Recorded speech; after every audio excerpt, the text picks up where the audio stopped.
believe na I should really stick to all natural because I revisited our company's vision statement. It says that we want to be the leading distributor of all natural products. So if you have time, I would suggest that go look in your go look at the labels of your vitamins and minerals and just check a few of the some of the potentially harmful chemicals. You may want to write these down. One of them is called magnesium stearate.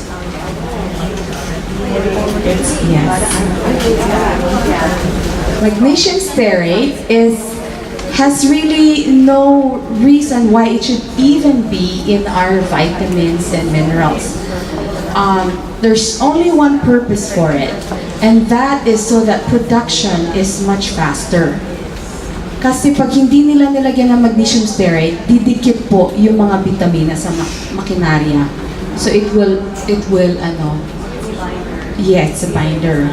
So magnesium stearate, another word for it is stearic acid.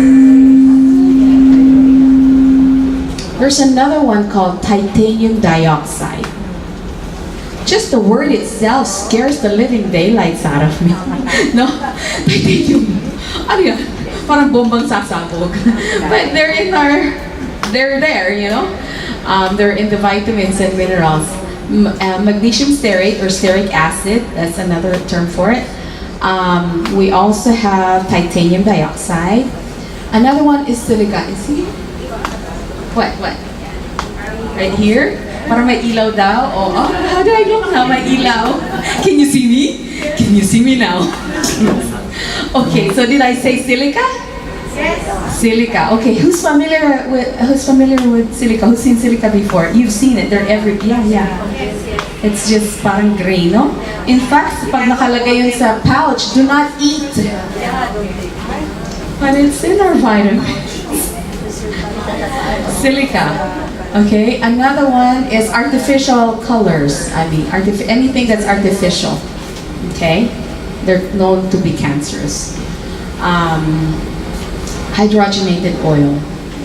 Okay, now magnesium stearate, going back to that. According to studies, magnesium stearate or stearic acid prohibits you from absorbing nutrients. Well, isn't that kind of ironic? You bought vitamins and minerals so you can absorb the nutrients from the vitamins and minerals, diba? But then when you put stearic acid, apparently, you're gonna have a hard time absorbing whatever nutrients there is in synthetic. So, if you have time, just, really dig deep. I mean, dietary supplement is it's a $12 billion industry. I mean, there are reports where I say it's 12 billion, it's 15 billion, but anyway, it's in the billions. So of course, pharmaceutical companies have caught on to this, and they're now the ones producing these vitamins and minerals. But that's the thing. I mean, are they really concerned about us getting well, or are they more concerned about the bottom line? Making more money, speeding up production so they can produce more, okay? And the difference between their product is synthetic and what we have is all natural. We employ the ancient Oriental fermentation technique, where we allow our fruits and vegetables and herbs to ferment for 1 year. Sometimes less, sometimes a little bit more, depending on the weather. When it's warmer, fruits and vegetables tend to ferment much faster. Okay? Or when it's colder in cold season in Taiwan, then it takes a little bit longer. But it's all ancient Oriental fermentation technique, wherein we're able to harvest all of the wonderful nutrients from all of the fruits and vegetables and herbs. And then in the process, we add good bacteria called Lactobacillus plantarum. And according to studies, they've done clinical studies on Lactobacillus plantarum. They are known to help us eliminate lead and cadmium. Yes. And lead is a very, very big problem. You can never apparently lead can never be destroyed. Lead can never be destroyed. And then cadmium is found in our batteries.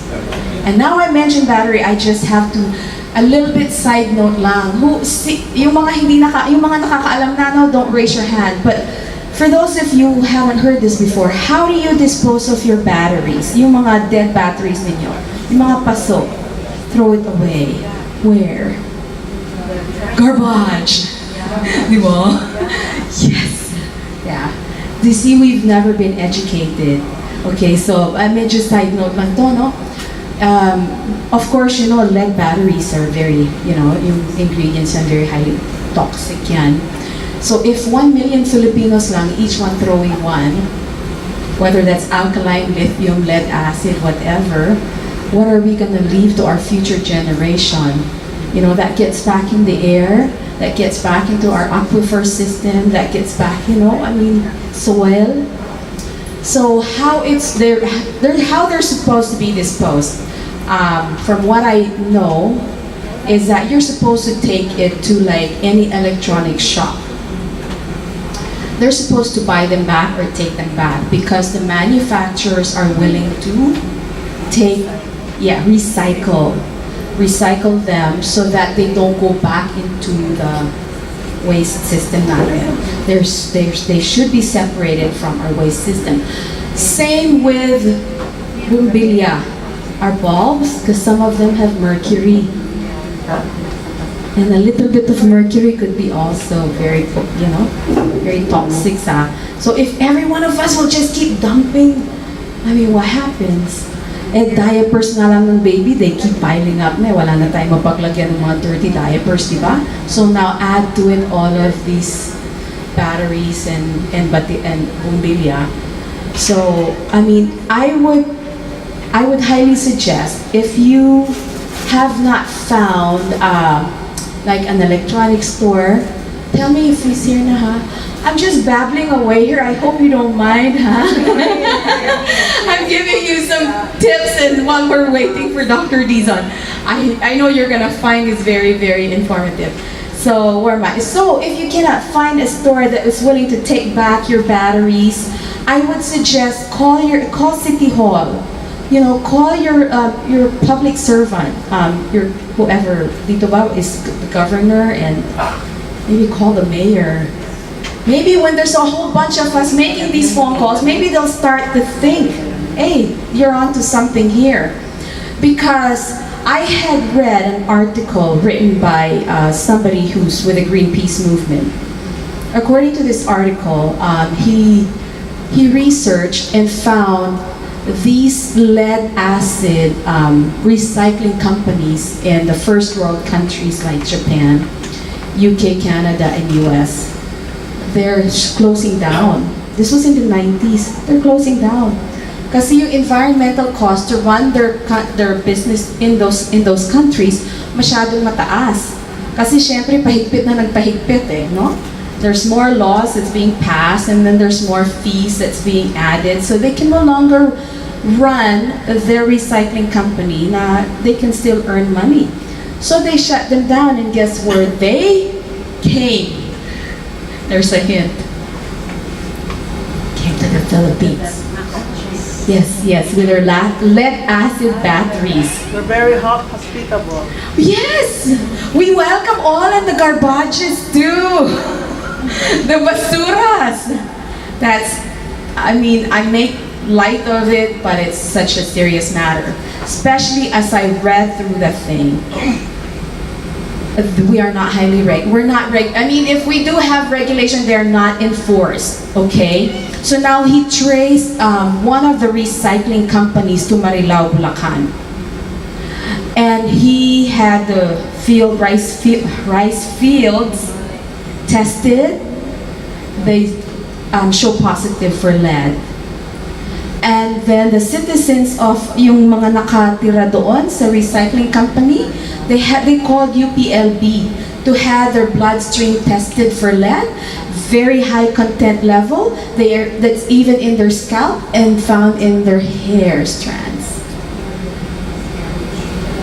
That's scary. This was I think in the 90s. In the 90s. And then, what else was... And then, nung dinalaw nga niya, he saw... I think it's not this factory. Nakakita, nasundan niya rin kasi yung mga mom and pop na ano ba, recycling, you know. In fact, DENR, I forgot the year now when this happened, Department of Energy natin, no? And Natural Resources, they caught two illegal Chinese citizens operating a recycling company here in the Philippines. I think it's somewhere in Parañaque or Sucat. And the workers, with their bare hands, are dismantling these lead acid batteries, yung pang kotse. Yeah? And when he entered out the room, the fumes was just, he could barely breathe. And these people are not covered, and the surrounding neighborhood, they don't know what's happening. Okay? So, di hinahanap ko, nasaan na itong dalawa? Na-google ko yung ano eh. Nag-bail ng tig 12,000 pesos each. Dapat yung binitay muna bago. Bail nila is 12,000 and then wala na, never to be heard of again. They're probably skipped town, or maybe they're in another town operating another who knows what. So the reason why I'm saying all this is because the toxicity that we are exposed to is so real. It is so real that you can just absorb it. Your skin can just absorb it. All these toxicities. You inhale it pa. You ingest it pa. Dun sa mga kinakain natin na loaded with kuan, you know, preservatives and those nice little things to make them very, very palatable and tasty, no? But according to this biochemist, there is a time in our life when we are just inhaling, ingesting, absorbing all these toxins that your body gets so burdened already. Hindi na kaya ng katawan. Kasi you're not able to eliminate a lot of these toxicities. Okay? Hindi kayang ma-release. In fact, there's some toxic chemicals that stays in the system for 50 years. Right? Ganon katagal. 50 years, your body cannot naturally eliminate. So, according to them, according to this biochemist, oh no, it's not. It's Dr. Stuart Lonke. He's a toxologist and a pulmonary doctor. He said there are so many kids now who have lymphoma, so many kids with childhood brain tumor, so many adults with cancer. And he says to turn our back from this is to turn our backs on the obvious. Now, people wonder why people are getting sicker and sicker and dying younger and younger. When I spoke to a dietitian about a couple weeks ago, she told me that she had met a 4-year-old boy with kidneys that have already failed. 4 years old. That's so young. That is supposed to be a degenerative disease that does not belong to a 4-year-old. I mean, it does not belong to anybody's body anyway. And then, as somebody had told me, that a 10-year-old boy is already suffering from hypertension. Na-stroke na nga. These are real. You know, World Health Organization came out with a report in 2008 where it says people are dying sooner than they should. And I mean, I'm fortunate to even make it to 51 and still be relatively healthy. You know, but what about our young kids? What are we gonna do? If we don't do anything about it right now, I mean, I feel for them. By 2035, according to World Health Organization, there will be a tidal wave of cancer cases in the world. 57% of death will be cancer-related by 2035. Nag-predict na nila, no? Siguro nakita nila sa mga toxicities na. So now, what do we do? What's the answer? And that's precisely why we're having Dr. Dizon talk about cleansing and detoxification. Because we don't want to burden this body, di ba? Yung mga arthritis na yan, bigla na lang malalaman mo. Have you seen this thing that went viral? This young guy named Rowden Go. He was scheduled to get married on July 8, diba? And then 6 weeks prior to his scheduled wedding, he was diagnosed with advanced stage liver cancer. Who's seen that? You've seen it. It's heartbreaking. Good-looking young boy. It looks like he's in his early 20s, no? And the beautiful bride. So what? So bilis nung kanyang deterioration. 6 weeks prior to the wedding, he gets diagnosed, right? So around the first week of July, they decided to get married in the hospital. Kasi ang bilis ng deterioration niya, liver cancer, wala, bigla na lang nangyari. The day they got married, the day he said I do, 10 hours later he passed away. So it's so real. What World Health Organization is saying, we are dying sooner than we should. We are aging at a faster rate. And one of the reasons why people are aging faster is because of lifestyle. Lifestyle, alcohol and alcohol and cigarette abuse.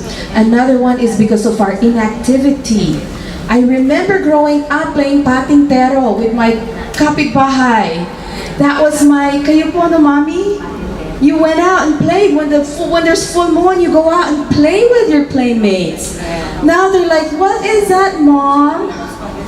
No, or in front of the thingy, or you go hide and seek. Go out and play hide and seek on a nice, diba? On a nice night. I taught a whole bunch of kids like not too long ago. After I fed them dinner, they all wanted to get in front of the TV and watch. I said, get out of there, get your butts out of there, and let's go play hide and seek. So I was running with a whole bunch of kids. I had this 2-year-old. I was dragging her because she's screaming. I'm like, scream, they're gonna find us. I'm gonna kill you before they fight us. I'm very competitive at this. I wanna win, I wanna win, I wanna win. They're like, she's screaming. But that's the thing, we've lost that. These kids don't have these physical activities anymore. They're so much into their computer. I heard of a young boy here somewhere in Santa Mesa or somewhere here in Manila. He collapsed after 48 hours of playing his video game. Hello? Hindi umihi, nakalimutan na kumain, nakalimutan uminom, and he was living alone. Forgot to sleep. And he forgot to sleep. Finally, he forgot to breathe. Ayun naman pa siguro yung medyo mag-aano na yung kanyang video game. Mananalo na siya. Biglang siya yung nawala. But see what computer has done to our kids. What preservatives have also done to our 4-year-old kid who's supposed to be playing and enjoying and just looking forward to going to school. Didn't even make it to preschool. Hello?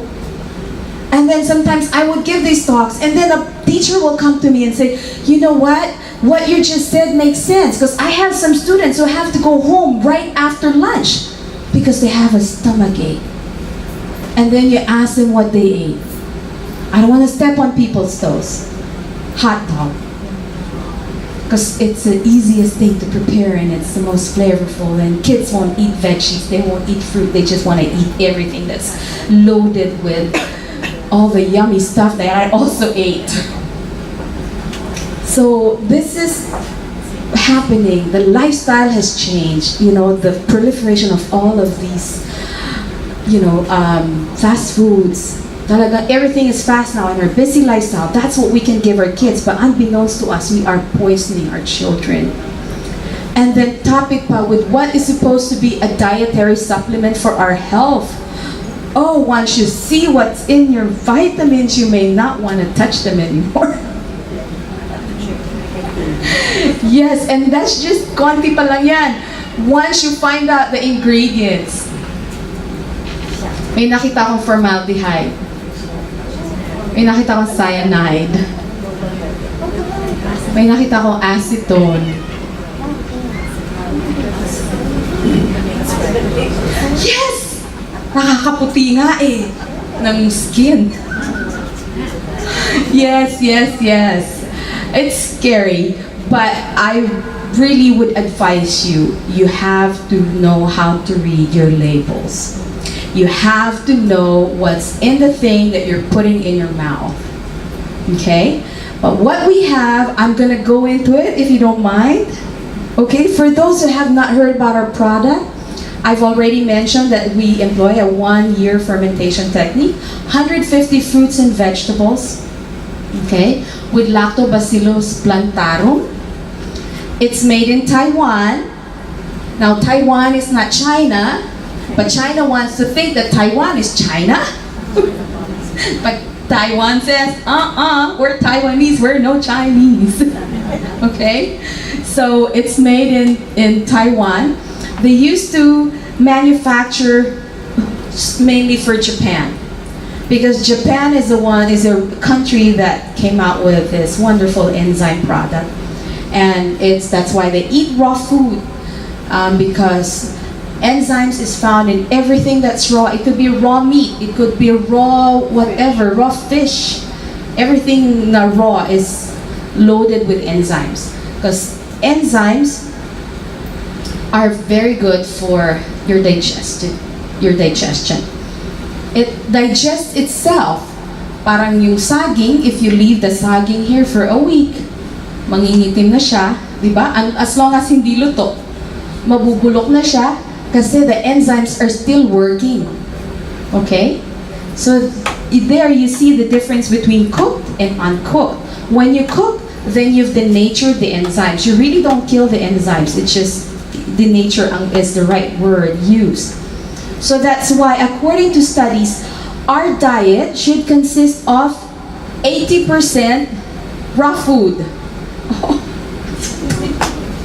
Ilan naman yata yun, Dok? Baka pwedeng 20% na lang.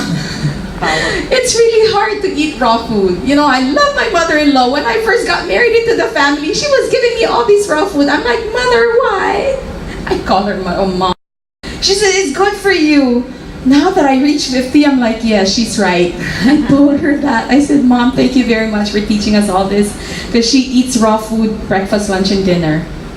She's very conscious and she's very healthy. She's not on maintenance medication. She's in her late 70s. So that's a testimony, and she looks young. That's a testimony of what raw food can do. But not all of us can eat raw food. Especially when we're out and about, di ba? It's like, oh, I just gotta have something quick. Well, last night we got to taste of Wendy's. Oh, I plug that, huh? Salad bar. Oo, it's pretty good. Except, syempre, pag binuhusan mo na ng maraming ranch dressing. Tapos pinatuman mo pa ng maraming potato salad and macaroni salad. Ooh, there goes the greens! But there were greens, marami. Tsaka, ooh, the shredded carrots, you know, you just pile it on top. So, that's the thing. Not all of us have access to great, raw salad, raw food. But Wendy's is very reasonable for $199. I think that's the cheapest I've found here in the Philippines. Because, salad here is not cheap. Romaine lettuce and iceberg lettuce, napakamahal. Carrots, the same way. Pero ang nakakatakot sa carrots, I don't know if you notice, every once in a while kasi I will go with my, my personal assistant to Carriedo. We will buy these carrots. Ang ganda-ganda. Orange na orange, ang tigas-tigas. Aba, nang inuwi na namin, kinamagahan, bakit ba't sa butas na to? Sabi niya, nga pinagtatakahan ko, Mami, ba't butas-butas na? Abang may na-interview ako, talaga palang nilalagyan ng formalin. Yes. Ibig mo sabihin, nasa palengke na rin yun? Yes. Po? Magugulat na lang kayo. Try nyo, bili kayo ng kinamagahan, may mga butas na siya, malambot na rin siya. Siguro kabababad lang eh. Kaya matigas pa. After dapat yung bababad na yan para palaging fresh tignan, no? Tsaka yung mga, wag kayong bibili po ng hiwa-hiwari na gulay, ha? Yung hiwa-hiwang anything, langka or talong, whatever, yung mabilis mangitin, wag niyong bibilihin na hiwa. Oo, talagang siya, it has to be buo pa. Kasi yun ang nilalagay nila para Tapos yung mga malunggay, mabilis pala yan no? Malanta. Pero they have a way to keep them. So I'm saying all this is because ganyan po kalapit sa atin ang mga toxic chemicals. Andyan po, hindi, tumayo na nga lang po kayo sa EDSA eh. Paano na yun? Paglabas ninyo, 1 hour baka nog-nog na itsura ninyo. Dahil sa tambut yung lumabas, you know?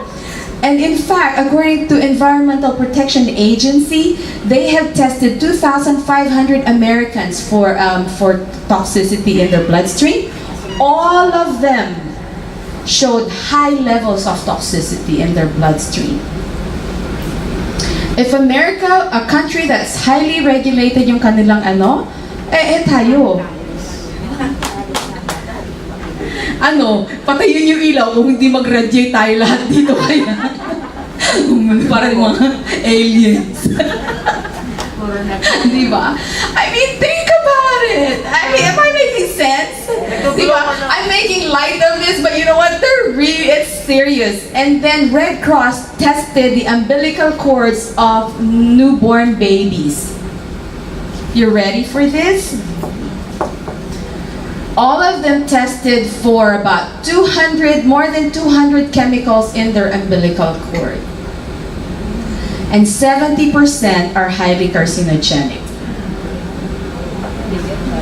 So they haven't been even given a chance yet. No? Ibig sabihin, yung dugo ng nanay na toxic na, napasa sa bata. So now it makes perfect sense. So bakit paglabas pa lang minsan may leukemia na? Right? I know, and then ang isa pa, yung neurological disorder, it went from 1 to 2,500 to now 1 in 150 in America. Paliit na ng paliit yung ratio. Growing up, I don't remember having a special education class in my school, no? You have? But now there's more. Autism, to me, the word autism just 90s na lang sa akin lumabas yan kasi I took care of one A friend of ours, has a special kid. But now it's becoming more. So now they're looking to see what's causing all this. What's causing this? Yesterday, I read another report. And hindi ko mabanggit lang lahat ng mga, there are five that World Health Organization confirmed are again highly carcinogenic. And the only ones that I remember is the fluorocarbon something, the non-stick pan. Teflon, yes, confirmed. It's highly carcinogenic. And marami pa, I saw a lot more na it's in our everyday, it's in our food pala, it's in our food, it's in our dietary. They're there. You know, it's the grace of God that we're still, that we're able to come here, and this is what Dr. Stuart Lonke said, the body burden of people 20 years ago the body burden of the people 40, 30, 20 years ago is different from the body burden of the people now. Because 40, 20, 30 years ago, they didn't have the same toxic chemicals that we have now. Because every year, 1,000 new industrial chemicals are being introduced and only a fraction of them are being tested for human safety. See, I would think when a company produces a dietary supplement that I ingest, I would think that they would be concerned about my health. Diba? Kasi I bought that for tapos biglang pala yung for their bottom line. For how much more they can make. No? How much they can speed up process or production so they can make more money. So, I kind of digress. No, I was going into Life Enzyme. So our Life Enzyme has beautiful 150 fruits and vegetables. It has Lactobacillus plantarum, which helps eliminate lead and cadmium. So if you have a choice between synthetic and whole foods based vitamins and minerals, whole foods based is bioavailable. Once you ingest them, immediately your body recognizes, ooh, natural, ooh, vitamin C, vitamin A, yung mga cells natin nagsasayawan, hindi ito synthetic, hindi ako mapapagod dito. Kasi pag synthetic, si immune system, huwag kaaway ito cyanide. Ay, hindi ko kayang labanan yan. You know, baka gano'n na eh. Or, acetone. Yung gagawin natin dito. Tulong, mga kapatid. Hindi natin kilala to, mga kaaway, mga synthetic to. So that's why yung immune system natin, nangihina na rin. Hindi na kaya. There's too many toxins na nandyan na, nangihina na. As opposed to all natural, like our wonderful Life Enzyme, wow, immediately your body is happy. That's why our testimonies are so varied. We have one like immediate ang result, especially anybody who suffers from severe hyperacidity, acid reflux, indigestion, bloating. Ang bilis ng ng mga effects sa kanila. May iba yung sakit ng ulo, nawawala rin bigla. Pero yung iba, medyo matagal. Kasi depende po kung whatever the immune system needs to correct. Kasi what enzymes does, it parang suporta lang yan sa immune system natin, no? So yun lang ang trabaho niya. Life Enzyme does not cure, okay? We don't make claims. We're unlike companies that lahat, pati kulugo, pati nunal, sa kilikili na tanggal. Dito we don't say that. We just say that your immune system, once it's strong, it will naturally be able to fight off diseases. Cancer man yan, o ubo. Okay? So I hope you enjoyed that. Let me check my text message, baka nandyan na. Meron po kayong tanong? Any questions? Anyone? Ideal, well, it depends. For some people, especially if they're trying to correct something in the body, then yeah, take more than one. But if it's just mainly to maintain something, one is fine. Take it on an empty stomach, it's intracellular ang kanyang role, which means it will help you with your detoxification sa bloodstream. But if you take it before, during, or after meals, then it's for digestion. Thank you. Yes. I just noticed that Life Enzymes tastes somewhat sweet. Yes. Is it advisable for diabetic patients? Right. Well, okay. It's because, it's from the pineapple, because Taiwan is so rich in pineapple. In fact, they used to be called Formosa, which is a term for, it's a pineapple, it's a variety of pineapple. So, we have somebody who's taking it, and you're fine, right? Yes. There, you can answer that question. Yes, it's perfectly fine. It's not refined sugar. If you have kidney problems, oh yes, absolutely. In fact, Dr. Dizon will even give you a better answer for that. Or our next topic pala is on kidney. Oh, yes, it's really good because what it really does, because kidneys part, if you're, any doctors here, I don't want to say anything stupid. This is what your kidney does. And then the doctor looks at me and really, and by the way, I'm not a doctor, okay? Even if I do play it if I look like a doctor, it's okay, I won't charge you anyway. So, American Medical Association won't come after me? Or sino dito? What? So, okay, what's the question? Yes, what's the question? For kidneys? Absolutely, because all it is fermented fruits and vegetables. Actually, it's even going to help with your digestion. It will relieve yung work, your kidney, it's part of your digestive organ kasi. So it's not gonna have to work as much. Because it will be digested. Once your food enters your body, it will help it digest it at a faster rate. And then yung pagsasala, magagawa na ni kidneys. Ano pang trabaho ni kidneys? Question. Is that answer your question, Mom? Yes. Yes. Question. Yes. Yes. Hi, I'm actually new here. I'm a doctor. Oh, see, I knew it!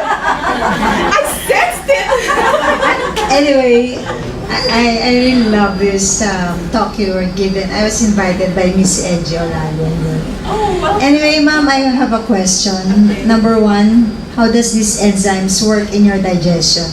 Number two, is this a proteolytic enzyme? Okay. Ginamitan akong proteolytic. Masyadong medical naman yata, doctor.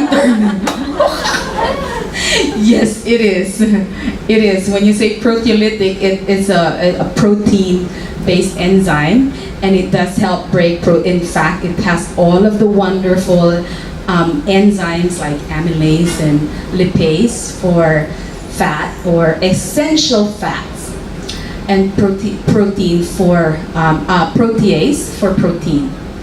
And your question, the first one was. How does it act? What's the effect of it in our digestion? Oh, it helps you digest at a faster rate, because of the amylase. When you eat carbohydrates, it helps you digest fast, and you won't feel any bloating. That's a lot of the testimonies here. That's how we know how effective this is, because once they take it, especially people who have very weak digestive system, they have a hard time digesting their food. So immediately they feel the effects of it. They feel a lot lighter, and then they're able to assimilate, obviously, because it separates the nutrients from the garbage and eliminates the toxins. So some of them, they've tried it one time, they're using the bathroom like 3 times. They go poo-poo, or they sweat. Some of them, they sweat, or they pee very often. Kasi diba 3 ways to detoxify is the skin, yeah.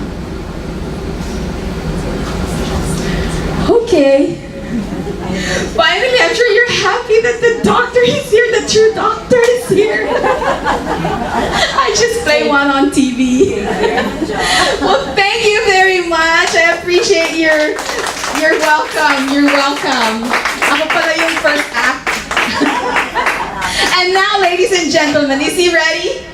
Okay, without further ado, Dr. Samuel Dizon. Wait! Sandali pa, may 5 minutes pa ako. May intermission na lang. Kakanta ako, gusto niyo? Okay. Dok, huwag niyo akong gamitan.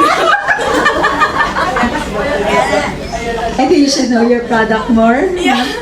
Anyway, I share these proteolytic enzymes kasi I also am a subscriber here. It's internet kay Dr. Haley. I just want to share it to you because I'm also updated on BioTrust Nutrition. Okay. Okay, BioTrust Nutrition, you can search this, and he talks about proteolytic enzymes, and he actually sells this also in America. And number 2, I'd like to ask, because I'm taking meal replacement, I'm taking a protein shake by an American company. So I'd like to ask if I can mix this with my protein shake.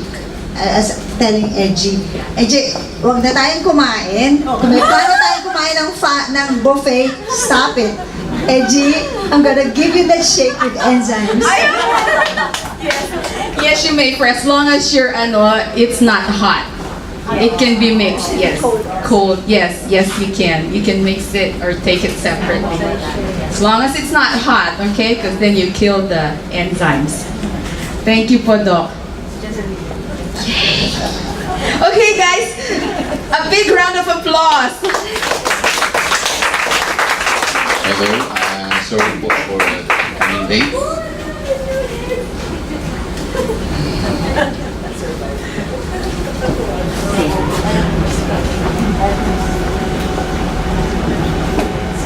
Good evening po sa lahat. We'll be talking about detoxification or cleansing. Usually po when we talk about this, I say mayroong 4C: cleansing diet, charcoal, play therapy, and cupping. So, but we'll be giving you some normal things that are being done in wellness centers and spa para naiintindihan po natin. When we have patients coming to us, high blood pressure, heart disease, diabetes, cancer, lagi sinasabi na cleansing, toxins yan, we clean you up. So the conventional medical doctor are not familiar with the concept of cleansing or detox. In med school, we are taught detox about for patients with drug dependency or maybe heavy metal poisoning or some things like this. But when we go into alternative medicine, almost all diseases we talk about cleansing or detox. Ano ba to?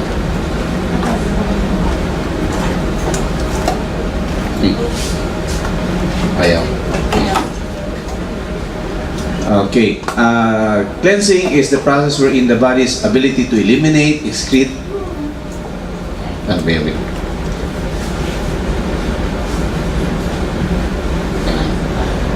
Okay. Wherein the body's ability to eliminate, excrete, or neutralize toxins are enhanced for stimulating optimum repair. It's like overhauling your car, your engine. If you want the engine to function better, to work better, then you want to clean up the engine. Then you can put the spare part that you need to. There is something called the healthy cell theory. The healthy cell theory means that every cell in the body is capable of self-maintenance, healing, repairing, replicating fully if you give it the proper building material, if the optimum environment, if the environment is optimum, yung pH niya is alkaline, no? And you allow the waste materials out. So if you are able to do that, then your cells will have the best condition to be able to duplicate and repair itself. Ang accumulation of normal toxin sa katawan natin from the normal metabolism, no? Like for example, you inhale and then you exhale carbon dioxide. Toxin yun, no? As your body burns energy, you produce chemicals that should be eliminated. So ito po yung mga toxic chemicals sa ating katawan or sa environment, and you produce signs and symptoms of disease. Yung word na ginamit po, disease or discomfort. So one example po would be yung free radical agent. This is a chemical na may sobrang electron or oxygen and is very unstable, so it can damage mga cells sa paligid natin. There are 3 types of free radicals that are formed in the body. So superoxide anion radical, hydroxyl free peroxide, mga hydrogen peroxide, no? Ang nagko-cause po nito, anytime you produce energy, siyempre merong kumbaga sa gasolina, yung diesel, yung usok, no? Yung po yung free radical. Kung kulang ng oxygen or may nagbabarang ugat, lumalabas yan. Kung na-expose ka sa mga radiation at ipapakan, lumalabas po yan. So these are examples of free radical agent attacking the human cells. Cigarette, radiation, sunlight, yung normal na takbo ng katawan natin, nagpuproduce ng oxygen, and this is H2O2, which is hydrogen peroxide or agua oxinada. Our body produces agua oxinada, no? And then, yung may inflammation, may infection, lumalabas po yan. And it damage the cell. Pero pag na-damage yung cell, magre-repair naman siya, nagre-regenerate siya. Ma-damage ulit, mag-repair siya. But imagine mo if every day you get damage sa cells, like a smoker, no? Mag-inhale siya ng usok ng sigarilyo, nadadamage yung cells sa lungs niya, pero bukas, maghina yan. Then smoke again, 1 year, 2 years, 3 years. E di unti-unti na, hindi na mag-repair yan kasi na-damage na. So, if it damages the cells, no? And the cell needs oxygen and food and water, yung mga cells, pag pinagsama-sama mo, they form what we call a tissue, no? Laman. So, you damage the cells, you form the laman, no? Yung mga laman, pag pinagsama-sama mo, maging laman loob, no? Yung laman loob, pag pinagsama-sama mo, isang system. Respiratory system, digestive system, yan. At yung mga system na pinagsama-sama mo is the human body. So, anything that damages the cell will damage and so on. Parang domino, di ba? Domino effect. So, example, dinamage mong cells, yung tissues, yung organ, yung system, and the whole body. So, sa alternative medicine, we try to treat patients through the cell, cellularly, para matreat mo yung buong sistema ng pasyente. So, kung nadadamage ng toxins yan, ma-injure, siyempre, the body will try to do something about it. Kung malinis mo yung mga free radicals yan, mga toxins yan, yung mga effect ng damage sa cells, makapagtatrabaho siya ng mas maganda. And the number one system that is damaged, is the gastrointestinal system. Either pangit yung pinapasok mo o hindi niya mailabas yung pinapasok mo. The lungs, na-inhale mo siya, yung sabihin. And then, it affects everything. So, what we put in, and if it doesn't come out, damage niya yung lahat ng bagay niya. And so, sabi ni Dr. Thomas Pice, a recipient of the highest medical award in the US, sabi niya, all diseases are caused by chemicals. Lahat ng chemicals our body need, except oxygen and water, can be through food. If we only knew enough, all diseases could be treated and prevented through proper nutrition. So diet yung ginagamit natin to repair and prevent problems. And then sabi nga po ni Dr. Alexis Carrel, and I keep sharing this with you, no? Maliban yung doktor ngayon ay maging nutritionist sa hinaharap, yung nutritionist ngayon manggagamot o magiging doktor sa hinaharap. So every person should have a knowledge of nature's agency and how to apply them.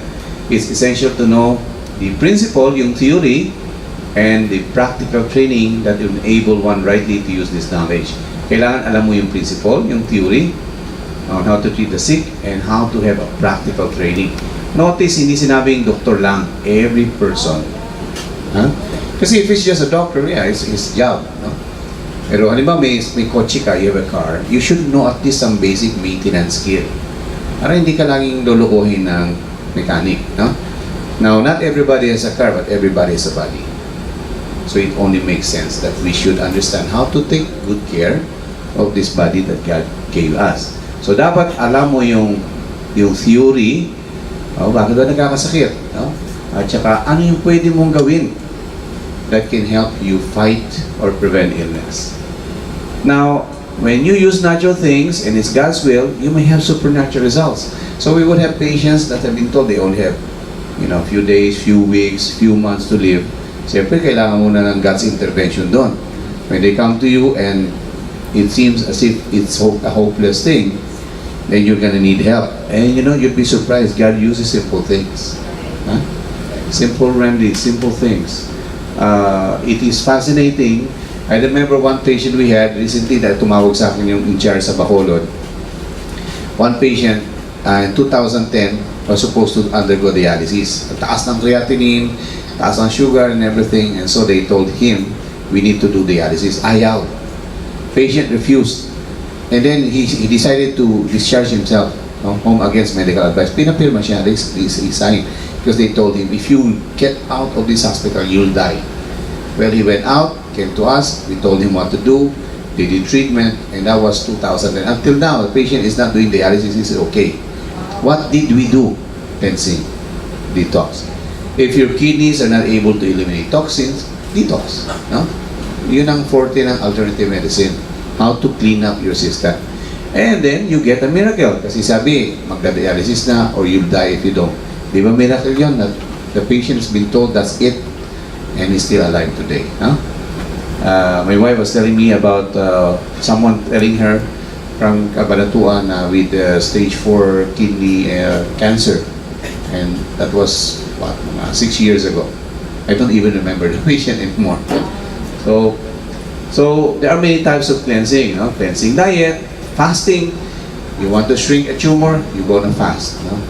You want your uric acid, your creatinine, your cholesterol, sugar to go down, mag-fasting ka. Just not eating dinner is going to lower your sugar, cholesterol, uric acid. Pwede ka magtubig lang or juice or something. So, mahal ba yun? It's not. So, cleansing. So, there are times, enzyme therapy. Yan. That's why our enzymes work.